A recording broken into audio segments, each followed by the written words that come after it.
बोला हौसलों के तरकश में कोशिशों के तीर जिंदा रख, हार जाओ चाहे जीवन में सब कुछ, फिर से जीतने की उम्मीद जिंदा रख। नमस्कार प्यारे मित्रों, देखो अभी लेटेस्ट 2-3 दिन पहले एक कोर्ट द्वारा एक फैसला सुनाया गया था, रिजर्वेशन का मामला था। तो लगभग तो सभी बच्चों ने देख लिया, लेकिन मैंने 2-3 दिन तक इसका जितना मुझे समय मिला मैंने अध्ययन किया इसका कि भाई वास्तव में इस रिजर्वेशन का HSSC की कौन सी भर्तियों पर क्या प्रभाव पड़ सकता है। आए दिन यही अखबार में वीडियो देखते हैं, थंबनेल देखते हैं कि भाई अब सारे एग्जाम दोबारा से होंगे, री एग्जाम होगा, रिवाइज रिजल्ट होगा। तो इस तरह की बहुत सी जैसे किंवदंतियां कह सकते हैं, कानों कान खबरें चल रही हैं, फैल रही हैं। तो ये रिजर्वेशन का मामला सभी को पता है भाई,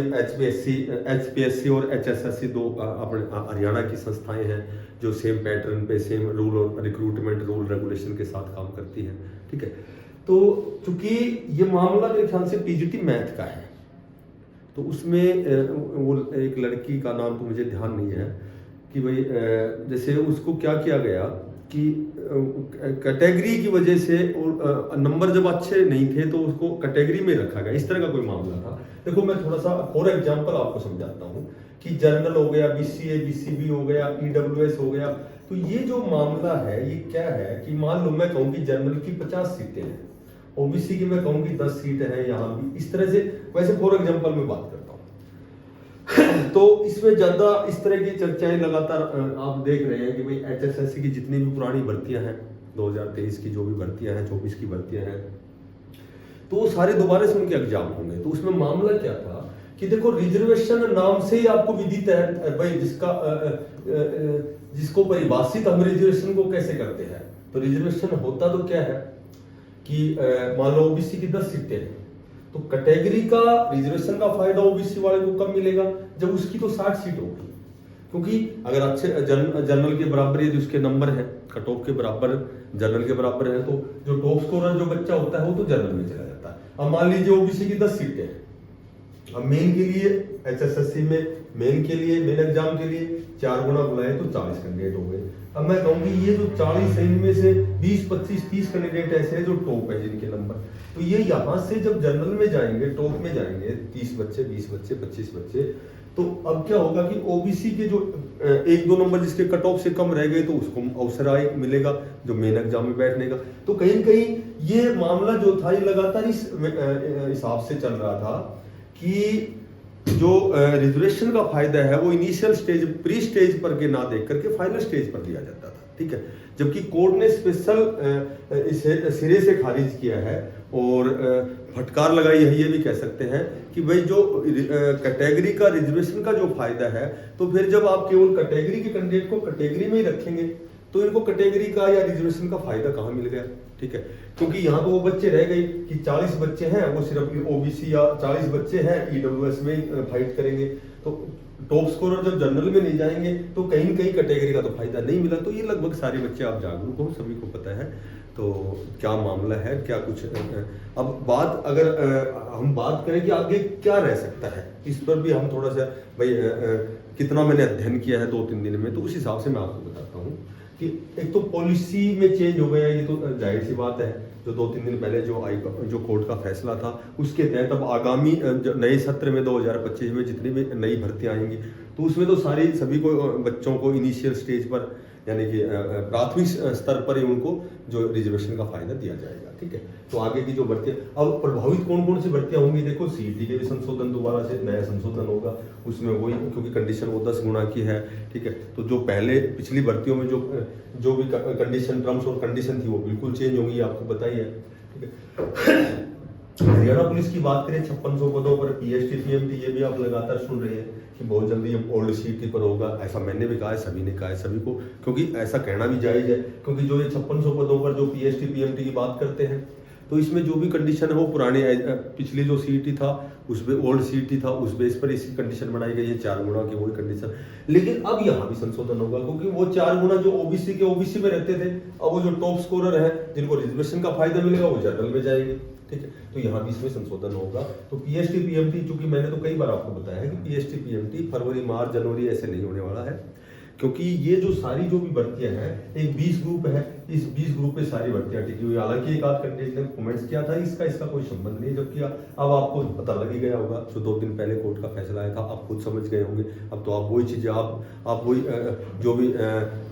किंवदंतियां कह सकते हो, वो सारी चीज़ें जो भी बातें करते हो, अब तो वही एज इट इज करते हो कि भाई जब तक ये जो रिजर्वेशन मामला है, ये जो पॉलिसी बदलाव हुआ है, ये एचपीएससी के साथ एचएसएससी में हुआ है। क्योंकि जो 20 ग्रुप का मामला है, वो भी 20 ग्रुप की बात करें तो 25 अप्रैल इसकी डेट दी गई, तो वो भी कहीं न कहीं आप समझ सकते हो कि भाई इतना आसान होता, ये भी थोड़ा सी जटिल प्रक्रिया है, इसलिए ये बार बार डेट पे डेट दी जा रही है। अगर आसान होता तो अब तक तो सॉर्ट आउट हो चुका होता। ये जो 5600 पदों पर जो पीएचडी पीएमटी है, इतना आसान होता तो बहुत जल्दी आपका शेड्यूल जारी हो जाता। क्योंकि इसमें भी मैंने बताया था वो 3 प्रकार के बने हुए हैं, ग्रुप बने हुए हैं। एक तो वो सबसे पहले तो वो बच्चे, यदि पुराने सीईटी पर होता है तो कहीं न कहीं कंपटीशन कम होगा, तो कंपटीशन कम होगा तो बेरोजगारी की वजह से वो चाहते हैं कि भाई डायरेक्ट हमारा पीएचडी पीएमटी हो। पिछली बार 1-2 नंबर से रह गए थे, अब की बार हम इसमें सिलेक्शन ले लेंगे। एक वही रीओपन फॉर्म का, वो भी आपको पता है, वो एक बहुत बड़ा ग्रुप है कि जिसमें भाई ये कह सकते हैं कि कुछ एक ऐसे बच्चे थे जो फॉर्म भरने से वंचित रह गए थे, कुछ एक ऐसे हैं जिनके पास ओबीसी की सर्टिफिकेट ईडब्ल्यूएस की पुरानी थी तो उनको जनरल में काउंट किया है, तो वो चाहते हैं रीओपन हो। तीसरे वो है कि भाई सीईटी हर साल होना निर्धारित हुआ था,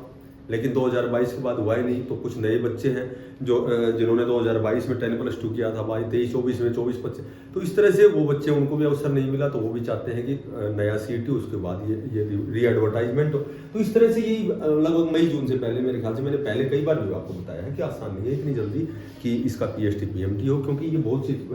मामले बड़े पेचीदा मामले हैं। जब तक 20 ग्रुप नहीं छूटेगा तब तक, उसके बाद सीईटी का नोटिफिकेशन, इसका संशोधन, उसके बाद इसका पीएचडी पीएमटी। हाँ, ये दूसरी बात है कि एक तो जेवीटी में किसी प्रकार का कोई केसेस नहीं है, सिंगल एग्जाम था, ठीक है। तो इसमें क्यों विलंब है, इसका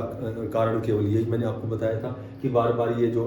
व्यस्तता कह सकते हो एचएसएससी आयोग की जो व्यस्तता है, बार बार इतने 108 प्रकार के जो केसेस चले हुए हैं, तो बार बार अभी टीजीटी का मामला चला हुआ है, रिवाइज आंसर की, तो ये बहुत से ऐसे केसेज हैं जिनकी वजह से व्यस्ततम समय है और इस रिजल्ट में व्यवधान है। बाकी मैंने कई बार आपको बताया था कि 3 से 4 गुना की आपकी लगभग डीवी की लिस्ट तैयार है, बहुत जल्दी आपका लगभग अब टाइम दिया गया है 16-17 तारीख तक, क्योंकि 15 तक छुट्टियां हैं, तो 16-17 तारीख को आपको लगभग ये लिस्ट देखने को मिलेगी। आपका डीवी ऑफलाइन होने के बाद आपकी ज्वाइनिंग प्रक्रिया प्रारंभ हो जाएगी। टीजीटी का मामला है तो टीजीटी का मैंने आपको कल परसों वीडियो बनाई थी, मेरे ख्याल से 16 मई की इसकी डेट दी गई रिवाइज आंसर की, क्योंकि इसमें कुछ एक क्वेश्चन ऐसे हैं जो एनसीईआरटी कुछ कहती है, एचएसएससी आयोग कुछ कहता है, और वहाँ भी जो भी उन्होंने जो डॉक्यूमेंट्स जो जमा करवाए थे, उसमें भी जो एग्जामिनर है, जो मेन एग्जामिनर है, उनके जो सब्जेक्ट के हैं, जो कम्बिनेशन है सब्जेक्ट है भाई, उसका भी थोड़ा सा वहाँ विरोधाभास देखने को मिला है, ठीक है। तो ये भी लगभग आपका 16 मई के बाद ही ये टीजीटी की बहुत बड़े स्तर पर आपकी वेटिंग लिस्ट आएगी सब्जेक्ट वाइज, ये मैंने कई बार वीडियो बना रखी है। बात करें डी ग्रुप की, तो डी ग्रुप को आप कोई 1% 0% भी इस रिजर्वेशन का कोई फर्क नहीं है, ठीक है। इसमें कोई 4 गुना का मामला नहीं, जिसका सिंगल डे 1 सिटिंग एग्जाम हुआ था उसमें तो इस रिजर्वेशन का कोई मतलब ही नहीं बनता है। बाकी देखो जो भी होगा, जैसा भी होगा। अब बात करें 24,000 पदों पर दोबारा से री एग्जाम होगा, तो 24,000 में री एग्जाम जब होगा जब यदि कोई किसी ग्रुप ने, बच्चों ने यदि कहीं कोई केस डाला हुआ है, ग्रुप नंबर 5657 है या हरियाणा पुलिस है, तो वो उसमें संभवतः उसमें पॉसिबिलिटी बनती है कि उनका एग्जाम दोबारा भी हो सकता है, ठीक है। बाकी इतने बहुत बड़ा चांस है नहीं कि भाई एग्जाम दोबारा हो। बहुत से बीच बचाव के रास्ते हैं, जो भी एचएसएससी आयोग में बहुत से जो कानूनी टीम है बहुत इंटेलिजेंट ब्रिलियंट हैं, बहुत मतलब जानकार लोग वहाँ बैठे हैं, कानून के जानकार हैं, तो बीच बचाव का रास्ता भी होगा। बाकी जैसे भी कोई नई अपडेट आएगी तो फिर हम दोबारा से फिर मिलते हैं। और जो साथी नए हैं, देखो तुम्हारे लिए सिर्फ एक ही रास्ता बचता है कि अपनी तैयारी करते रहें। 100% सीईटी होगा, सारे रिजल्ट, सारी चीज़ें, ये प्रक्रिया डे बाय डे और ये आपकी सारी फिलहाल जारी है। और ये एक दिन ऐसा आएगा कि भाई ये सारी समस्याएं सॉर्ट आउट होंगी और जिस बच्चे ने अच्छी मेहनत की है 100% उसको सफलता भी मिलेगी। बाकी नए बच्चों को यही कहूँगा कि भाई अपनी तैयारी प्रयास जारी रखें, ठीक है। वो कहते हैं ना, बोले भाई परिणाम चाहे जैसा भी हो, आपका जो प्रयास है वो हमेशा लाजवाब होना चाहिए, और जब प्रयास लाजवाब होगा तो श्योर एंड सर्टेन आपको सफलता मिलनी है। तो जो साथी नहीं है, चैनल को सब्सक्राइब करना, ज़्यादा से ज़्यादा शेयर करना। सभी साथियों को बेस्ट ऑफ लक, धन्यवाद।